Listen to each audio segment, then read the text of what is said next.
அன்புள்ள சிம்ம ராசி என்பர்களே வணக்கம். இந்த வார ராசி பலன். சிம்ம ராசி என்பவர்களுக்கு ராசியில் கேது சூரியன், 2இல் சுக்கிரன் நீச்சம், 7ஆம் இடத்தில் ராகு, 8இல் சனி வக்கிரம். தங்களுக்கு லாபஸ்தானத்தில் செவ்வாய் இருக்கிறார். விரய ராசியில் தங்களுக்கு குரு புதன் இருக்கின்றார்கள். எதிலும் நிதானம் தேவை. அலைச்சலை குறைத்து கொள்ள வேண்டும். வீண் பிரயாணம் செய்தல் கூடாது. குறிப்பாக இரவு நேரத்தில் பிரயாணங்களை தவிர்த்தல் வேண்டும்.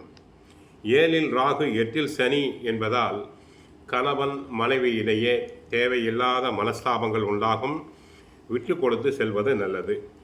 தொழில் வியாபாரத்தில் உங்கள் உழைப்பிற்கான பலனை அடைய இடையூறுகள் ஏற்படும். நெருங்கியவர்களின் தேவையில்லாத பிரச்சனைகள் உண்டாக்குவார்கள். அதிக முதலீடுகள் கொண்ட செயல்களை தற்போதைக்கு தள்ளி வையுங்கள். தொழிலில் அகலக்கால் வேண்டாம். உற்றார் உறவினர்களை அனுசரித்து செல்ல வேண்டும். குடும்பத்தில் 3ஆம் நபர்களின் தலையீட்டினை தவிர்த்தல் வேண்டும். உத்தியோகத்தில் தேவையில்லாத மனஸ்தாபங்கள் ஏற்படும். உயர் அதிகாரிகளின் கண்டிப்புக்கு ஆளாவீர்கள். பிறரின் வேலைகளையும் சேர்த்து செய்ய வேண்டிய அவசியம் தங்களுக்கு உண்டு. மாணவர்களுக்கு கெட்ட சகவாசம் கூடாது. பெரியோர் சொல்வதை கேட்குதல் வேண்டும்.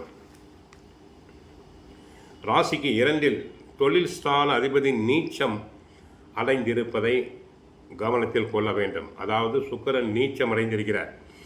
தொழிலில் அல்லது உத்தியோகத்தில் சிறிய அசம்பாவிதம் கூட நடந்து விடாமல் மிக மிக மிக கவனமாக இருத்தல் வேண்டும். உணவுகளில் கவனம் தேவை. ஜீரண கோளாறு வருவதற்கான வாய்ப்புகள் தங்களுக்கு உண்டு. உங்கள் முயற்சியில் திறமை அங்கீகரிக்கப்படும். ஓரளவு சமூக அந்தஸ்து அதிகரிக்கும். நட்பு வட்டம் விரிவடையும். வேலை தேடி விண்ணப்பித்தவர்களுக்கு நேர்காணல் அழைப்புகள் வரலாம். மற்றபடி கோவிலுக்கு சென்றால் கிருஷ்ண பரமாத்மாவை வழிபடுங்கள். வீட்டில் தினமும் சுந்தரகாண்டம் பகவத்கீதை பாராயணம் செய்யுங்கள். வாழ்க வளமுடன், மங்களம் உண்டாகட்டும். ஹரே கிருஷ்ணா, ஹரே கிருஷ்ணா, ஹரே கிருஷ்ணா.